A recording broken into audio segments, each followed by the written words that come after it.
Nah, oke, di video kali ini gue mau coba curhat sama kalian. Gue mau coba mencurahkan isi hati gue terkait Persija Jakarta. Tadinya gue mau bikin di tempat biasa gue, cuman waktunya gue susah ketemu. Gue agak-agak padat. Jadi gue ada kesempatan sekarang, gue mencoba langsung aja gue bikin video ini, oke? Gue mau ngebahas tentang Persija yang punya materi pemain sebagus itu, tapi kenapa kita masih agak kesulitan mencetak gol dan kita cenderung mudah untuk kemasukan bola ke gawang kita gitu. Kalau gue ngelihatnya dengan materi pemain yang super mewah di lini belakang, kita punya Hansamu, kita punya Kudela, kita punya Ferrari, terus ada Rizky Ridho, ini nama-nama besar semua. Kenapa kita harus masih pakai 5 back dan 2 gelandang gitu? Oke, dengan 3 di belakang, ada kanan kirinya, ada 2 di gelandang di tengah. Bagi gue ini terlalu banyak dan ini kelihatannya kayak kita dalam tanda kutip tuh kayak mau bertahan aja gitu. Sedangkan kalau dibandingkan sama tim lain, rasanya materi pemain Persija itu di atas tim-tim lain gitu. Tapi kenapa kita tanda kutip tadi sekali gue ulangin, kita kayak ketakutan ngelawan tim lain. Kita setiap unggul 1 angka langsung bertahan. Bahkan ini diakuin sendiri sama Thomas Doll, dia bilang kita setelah unggul kita coba memperbanyak di lini pertahanan, tapi ternyata kita masih kejebolan juga. Nah, maksud gue, kalaupun lo bertahan kejebolan, ya nyerang aja sekalian. Kalaupun kejebolan juga kan. Tapi kita masih ada punya peluang untuk menciptakan gol lebih banyak.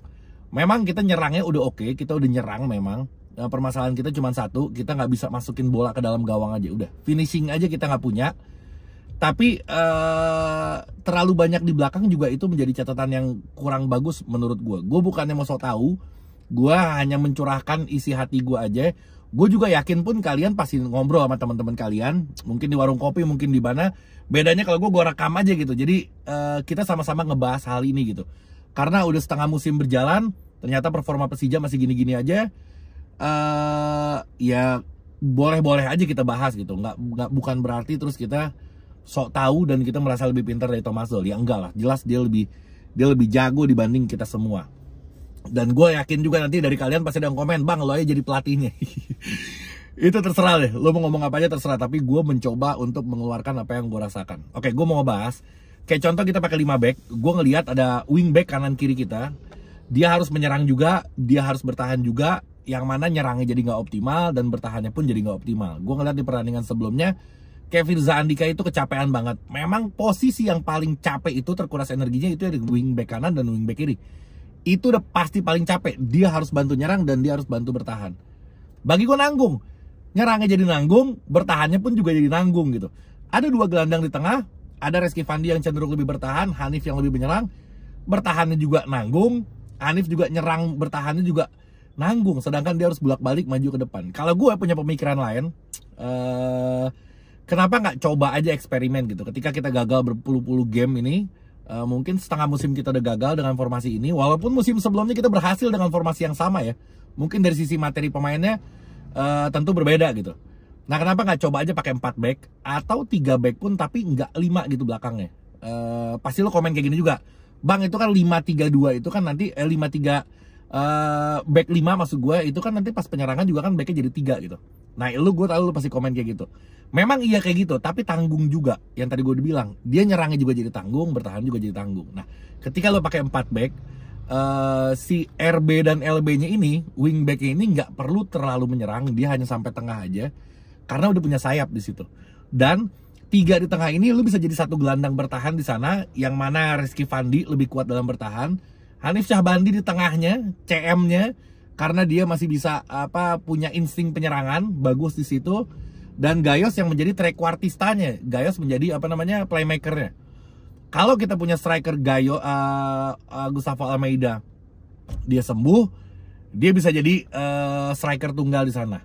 Anggaplah jadi 4-3-2-1, 2 gelandang serangnya ada Rio Matsumura, ada Gayos di sana. Oke, tengahnya ada Hanif Syahbandi, yang bertahannya ada si Rizky Fandi. Kalau misalkan kita punya 2 striker yang lagi sembuh, misalkan kayak Aji Kusuma mau dipasang di situ juga jadi 4-3-1-2, kan tinggal rombak kayak gitu aja gitu maksud gue. Tapi jadi optimal peranannya. RB-LB-nya optimal, dia menjaga lini pertahanan, center back-nya juga optimal, gelandang bertahannya juga optimal mainnya, tengahnya juga optimal, ada di tengah Kalau sekarang gue ngelihat jadi kayak serba tanggung aja. Ini gue mencurahkan isi hati gue. Gue nggak tahu lu sependapat apa nggak sama gue. Tapi yang gue rasakan kayak gini gitu.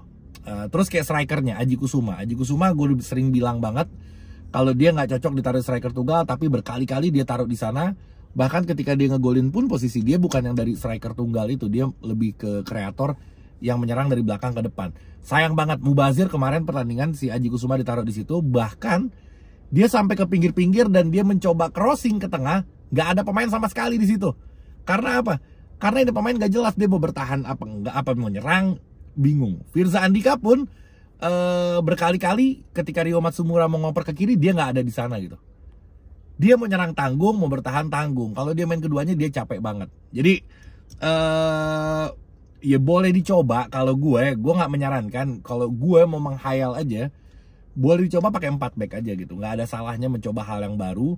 Toh materi pemain kita juga ada semua untuk di posisi itu. Sekarang kalau kanannya, kalau gue dari per pemainnya, gue akan naruh ini, gue menghayal aja. Lu jangan hakimi gue kalau gue merasa lebih jago, dan lu jangan ngomong lu aja jadi pelatih, jangan kayak gitu. Gue nggak ada teman ngobrol aja, makanya gue ngobrol sama kamera. Kalau lu kan ada teman ngobrol sama teman-teman lu tuh, kalau gue nggak ada, makanya gue ngomongnya sama kamera gitu, supaya kita bisa saling berbalas di kolom komentar nanti ketika lu punya pemikiran yang lain. Oke? Gue di kanan ya, gue lebih condong ke Rio Fahmi, karena Rio Fahmi itu kuat banget dalam bertahan, nggak Oliver Bias. Di kirinya Firza Andika masih oke. Di tengahnya karena cuma 2, gue rada khawatir dengan kecepatannya si Kudela. Jadi gue lebih condong naruh Ferrari dan Rizky Ridho karena masih seger-seger banget. Hansamu sebagai pelatih dan Kudela pun masih bisa ditaruh di gelandang bertahan gitu. Kalau nggak Reski Fandi, anggaplah Kudelanya jadi gelandang bertahan. Oke, di tengahnya itu masih ada Hanif Syahbandi. Terus 4-3-3 ya, Hanif Syahbandi sama Abimanyu lah, atau Gayos di situ yang buat membantu ke jadi playmaker. Depannya lu masih ada Rico Simanjuntak, di kanan lu masih ada Rio Matsumura, di kiri lu masih ada pilihan Gustavo Almeida di tengah kalau dia udah sembuh, atau Aji Kusuma, atau sekalian jadi pakai false 9 di depannya. Si Rio sama Rico Simanjuntak kayak waktu itu dia duet di depan, striker palsu. Yang ternyata efektif waktu itu, kita berhasil beberapa kali penyerangan pakai false 9. Banyak banget peluang tercipta, penguasaan bolanya keren, peluangnya juga banyak, on targetnya juga banyak. Ya itu boleh dicoba lagi, jadi 4-3 1-2, tapi 2-nya itu menjadi false 9. Kalau gue seperti itu. Ini gue karena gak ada temen ngobrol lagi-lagi, jadi gue ceritanya sama kalian lewat kamera gitu. Lu tanggapin di kolom komentar apakah lu punya pemikiran lain. Gue nggak mau mengintervensi. Mudah-mudahan Thomas Doll merubah formasi jadi 4 di belakang. Ini gue hanya mencurahkan aja. Gue hanya mencurahkan pemikiran gue, karena gue nggak ngomong kosong gitu. Gue beberapa kali ikut pelatihan analisa pertandingan, analisa formasi. Gue bahkan bersertifikat dari Persija juga. Gue dapat sertifikat dari Persija sebagai analis. Waktu itu gue ikut kursusnya, dan gue ikut kursus di beberapa tempat juga.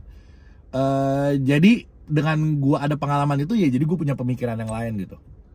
Nah, coba lo komentar, menurut lo bagusnya kayak apa, formasinya apa, atau tetap 3 back atau 4 back atau kayak gimana. Lo komentar, punya pemikiran lain, nanti gue akan bahas di video berikutnya. Oke, sekian dari gue. Assalamualaikum warahmatullahi wabarakatuh.